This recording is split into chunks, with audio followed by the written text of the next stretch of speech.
नमस्कार, आप देख रहे हैं द लोक मीडिया। मैं हूं तेज साहू। आज हमारे साथ जनता जोगी कांग्रेस के वर्तमान अध्यक्ष जो है अमित जोगी जी हैं। द लोक मीडिया में आपका स्वागत। धन्यवाद। मरवाही का उपचुनाव, जोगी जी जो छत्तीसगढ़ के पहले मुख्यमंत्री रहे, उनके आप सुपुत्र होते हैं। इस बार का चुनाव और जोगी परिवार नहीं है। सदी में ऐसा पहली बार हो रहा है कि मेरा परिवार चुनाव के मैदान में नहीं है। प्रदेश के मुख्यमंत्री जी ने बदले की दुर्भावना से मुझको, मेरी पत्नी को, मेरे परिवार को चुनाव के मैदान से बाहर कर दिया। लेकिन वे जोगी परिवार को मरवाही की जनता, यहाँ के लोगों के दिलों से बाहर नहीं कर सकते हैं। आज भी मरवाही जोगी के दिल में बसता है और जोगी मरवाही के दिल में बसता है। इस बार का जो चुनाव है, इस पे क्योंकि 20 साल के इतिहास में पहली बार ऐसा हुआ है कि जोगी नहीं है। दोनों पार्टियां हैं, दमखम लगा रही है। विपक्ष और पक्ष के जो तमाम बड़े जो नेता हैं, सब लोग रण में हैं। इस बार का मुकाबला जो है, जैसा आप देख पा रहे हैं, परिणाम को लेकर हम बात करेंगे। कितना प्रभाव जो रहे, क्योंकि बहुत ज़्यादा एक वोट बैंक जनता जोगी कांग्रेस की कहाँ बटेगी? देखिए, मैं कोई भविष्यवक्ता तो नहीं हूँ, लेकिन पहली बार आपने कहा कि हम लोग वोट मांगने नहीं जा रहे हैं। इसका ये मतलब नहीं है कि हम लोग नहीं जा रहे हैं। हम लोग जा रहे हैं और लोगों से उनके वोट से कहीं ज़्यादा महत्वपूर्ण न्याय मांग रहे हैं। सबने देखा कि इस प्रकार से श्री भूपेश बघेल जी की सरकार ने मेरे परिवार के साथ अन्याय किया।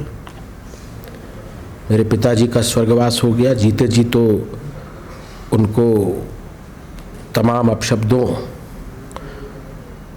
से उद्बोधित करते रहे। अब उनके स्वर्गवास के बाद भी लगातार उनका अपमान कर रहे हैं। तो ऐसे लोगों के विरुद्ध मैं जनता के बीच में न्याय मांगने जा रहा हूं, न्याय की गुहार लगा रहा हूं। एक जो राष्ट्रीय और अलग अलग जो स्तर पर की एक बीजेपी को लेकर जब हम बात करते हैं, तो पहले जो है सीट उनकी रही थी, उसके बाद वीके ने जो है जोगी जी आते हैं, उसके बाद अभी के समय में कुछ अभी पक्ष और विपक्ष में जो बातें चल रही है कि आपका समर्थन भाजपा को, कितना आप उनको स्वीकार करते हैं और कि वाकई में कि क्योंकि कांग्रेस का ना आना यानी उनको समर्थन? देखिए, मेरा तो स्पष्ट उद्देश्य है कि जो लोग मेरे स्वर्गीय पिताजी को अपमानित कर रहे हैं, मेरे परिवार को ख़त्म करने की लगातार साजिश कर रहे हैं, मरवाही के लोग मेरे परिवार की रक्षा करेंगे, मेरे परिवार की सम्मान की रक्षा करेंगे। जो उन लोगों को गलत फहमी है कि मेरे पिताजी के स्वर्गवास के बाद मैं अनाथ हो गया हूँ, उस गलत फहमी को दूर करेंगे। क्योंकि जिसके सिर के ऊपर गरीब लोगों का हाथ होता है, वो कभी अनाथ नहीं हो सकता, और यही मेरी ताकत है। बाकी पार्टी को लेकर जब बात आती है, तो पिताजी के जाने के बाद आप अध्यक्ष हैं। एक जो है कि बाकी के जो आपके पार्टी के जो विधायक हैं, दूसरे अभी वर्तमान में जो सत्ताधारी पार्टी है, उसमें जाने वाली जो बात है, क्योंकि लगातार ही चर्चा में रही है, इस पर आपकी अचानक ये सब बातें क्यों हो रही हैं, अभी क्यों हो रही हैं? देवव्रत जी मेरे बड़े भाई हैं। अचानक से उन्होंने ऐसे कैसे बोल दिया, ये तो वही बता पाएंगे। पर मुझे पूरा भरोसा है कि वो जोगी जी की पार्टी और अपने विधानसभा खैरागढ़ की जनता के साथ विश्वासघात नहीं करेंगे।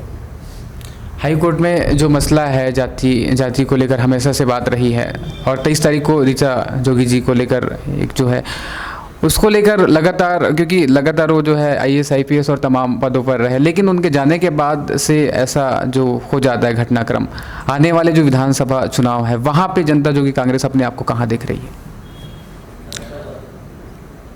मेरे लिए ये चुनाव या आने वाले जो चुनाव हैं, ये मात्र चुनाव नहीं है। पुत्र धर्म का मुझे निर्वहन करना है।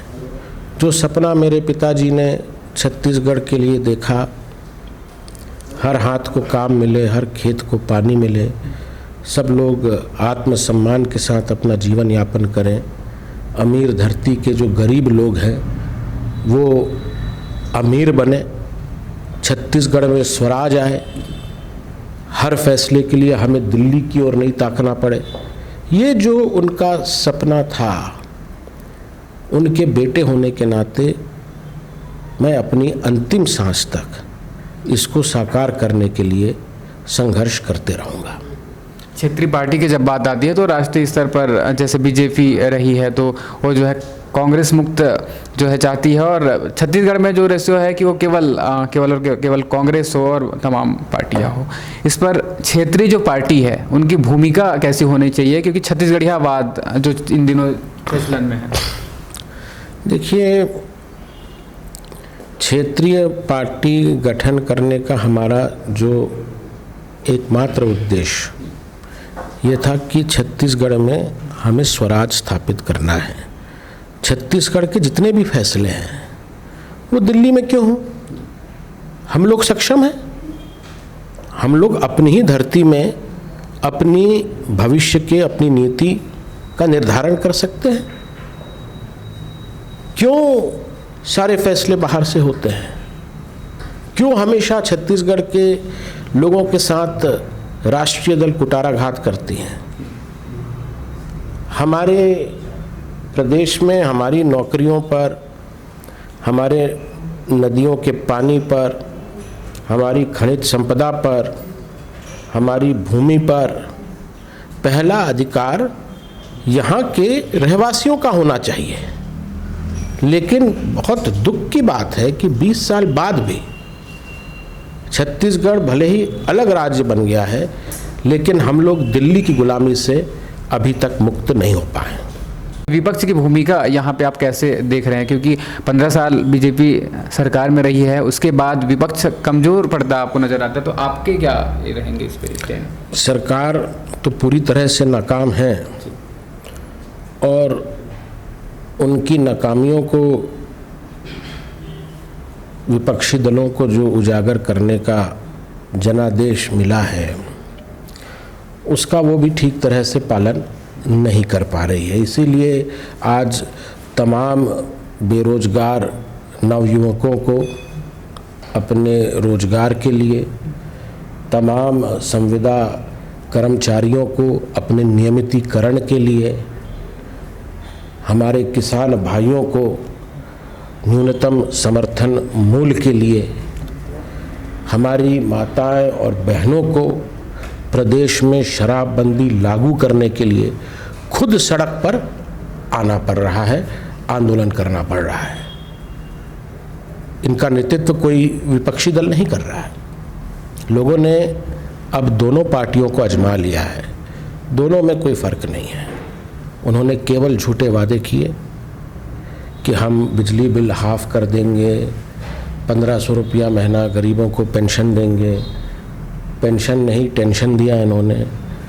बोले हम बेरोजगारों को 2500 रुपया महीना बेरोजगारी भत्ता देंगे, लेकिन आज जब नौकरी मांगने जाता है तो भत्ता की जगह धक्का मिलता है। बोले कि हम शराबबंदी लागू कर देंगे, शराबबंदी की जगह पूरे छत्तीसगढ़ को उन्होंने शराब मंडी में तब्दील कर दिया है।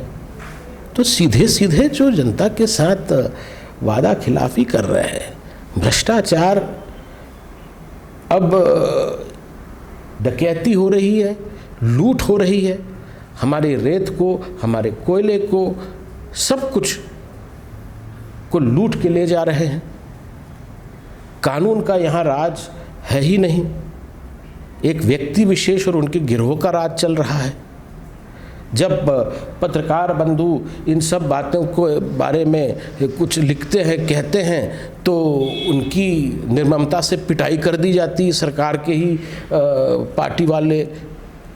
कांकेर में ये हुआ, अभी कल अंबिकापुर में ये हुआ, बस्तर से लेकर सरगुजा तक ये जो अराजकता का माहौल है, लूट डकैती का माहौल है, वादा खिलाफी, सरकार से अब जनता का भरोसा उठ गया है।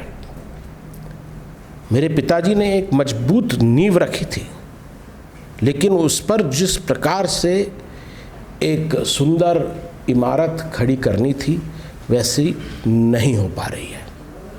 कि 1 नवंबर जो है स्थापना दिवस आने वाला है और आज हमारे साथ इस चर्चा में थे छत्तीसगढ़ जनता जोगी कांग्रेस के जो है प्रदेश अध्यक्ष अमित जोगी जी। दोस्तों, चुनाव जो है मरवाही का क्या कुछ परिणाम लेकर आने वाला है, वक्त के साथ आपको पता चलेगा। जुड़े रहिए द लोक मीडिया के साथ। धन्यवाद।